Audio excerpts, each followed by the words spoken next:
Elə yerlər var ki, ora çatmaq üçün kilometrlərlə yol getməlisən. Çatanda anlayırsan ki, bütün bu əziyyətli yol buna dəyərmiş. Kəlbəcər belə məkanlardandır. Burada bir gündə 4 fəsli yaşamaq mümkündür.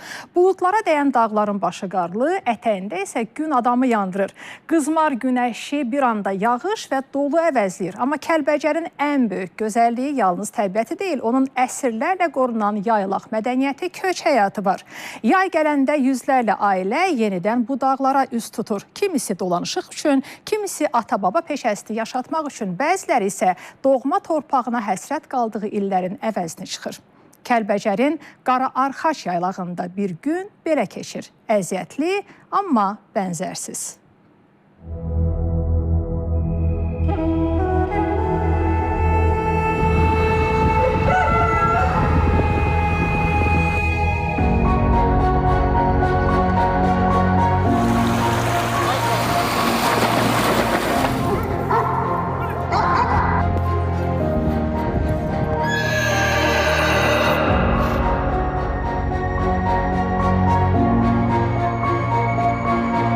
Burada həyat günəşlə başlayır. İnsanlar sübh tezdən oyanıb işlərinin başına yollanırlar. Vaxt saatla yox, təbiətin ritmi ilə ölçülür. Bura yaylaqdır. Kəlbəcərin Qara Arxac yaylağı. Qara Arxac yaylağı Keti dağının ətəyində yerləşir. Bura göz işlədikcə göz oxşayır. Yamyaşıl yamaclar, buz bulaqlar və onlara boylanan dağ çiçəkləri.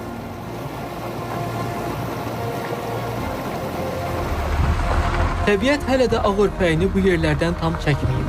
Işın izləri, qar hələ də əriməyib. Hər il yay fəslində buralarda həyat yenidən canlanır. Heyvandarlıqla məşğul olan ailələr yüzlərlə kilometr məsafə qət edərək arandan yaylağa köçürlər. Alaçıqlar qurulur, ocaqlar çatılır. Qış boyu tövlələrdə bəslənən heyvanlar üçün geniş düzənliklər əvəzsizdir. Bu sadəcə təsərrüfat deyil, həm də əsrlərdən gələn bir həyat tərzidir. Aranda heyvanların saxlanması yay ərzində çox çətindir. Həddindən çox çətindir. Mütləqdir ki, yaylaq yerinə keçsin ki, həm heyvanın yaxşı inkişafı üçün, həm sağlamlığı üçün, həm də belə deyək də ət verimi, süd verimi, damazlıq verimi çox yüksək olur. Əziz Qəmbərli Kəlbəcərin Molla Bayramlı kəndindəndir. Uşaqlığı bu dağlarda keçib. Artıq 5 ildir ki, ata-baba yurdunda yaylaq ənənəsini bərpa edib. Deyir, bura insanlar həm də vətən həsrətindən gəlirlər. Bugün kimi dindirsən, hamı bura gələn kimi sevinir. Uşaqlar da belə Kəlbəcəri görməyiblər, ancaq həqiqətən də elə bir genetik bağlar bağlayır. Nədirsə, uşaqların özlərinin də dilindən, məsəl üçün şəhər yerində doğulmuş, böyümüş uşaqlar Kəlbəcər düşmür. Fermerin övladları 5 yaşlı Nazlı və 2 yaşlı Əkbər də yaylaq həyatını sevirlər. Nazlı yaşıl çəmənlikləri at belində gəzir. Bu dağlar onun üçün dünyanın ən böyük oyun meydançasıdır. Yaylaq mənim xoşuma gəlir. Heyvanlarla oynayıram, ata minəm.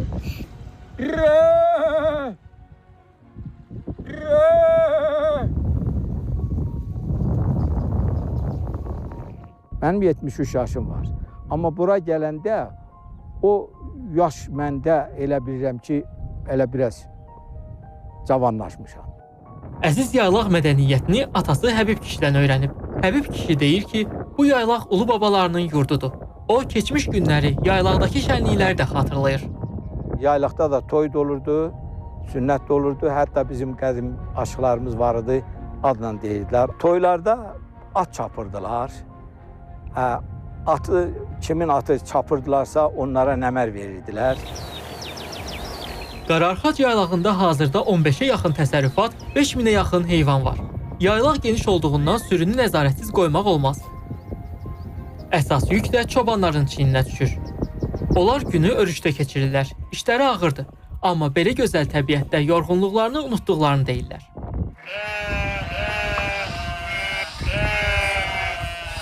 Təsərrüfatla saxlamaq çox çətin işdir. Onun gecəsi var, günüzü var, yağışı var. Sırf bugünkü günü gün hava ilə gəlmirik ki.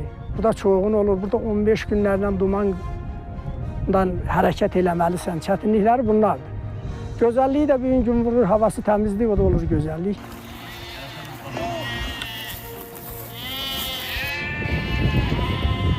Çobanların yaylaqlarda ən sadiq dostları isə at və itlərdir. At çobanın ayağı, it isə sürünün keşikçisidir. Elə mənim ən birinci dostum atdır, itdir. Çünki onlarsız təsərrüfatı becərmək qəti mümkün deyil. Çünki bizi canavarlardan, ayıdan, vəhşi heyvanlardan qoruyan bir nömrəli itlərdir.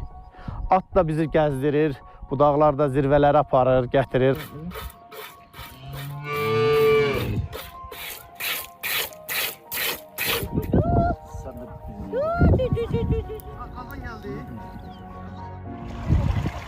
Yaylaqda kişilərlə bərabər qadınlar da qolunu çırmayıb iş görürlər.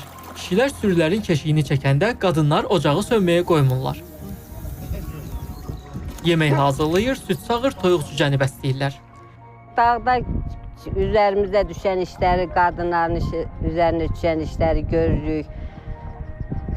Xamır qatırıq, çörək yayırıq, pendir tuturuq, inək sağırıq, qoyun sağırıq. Belə hər işlərdən də halı oluruq. Gün batır, çobanlar sürünü yerinə qaytarırlar. Qararxacda günəşlə başlayan gün qəfil yağan dolu ilə başa çatır.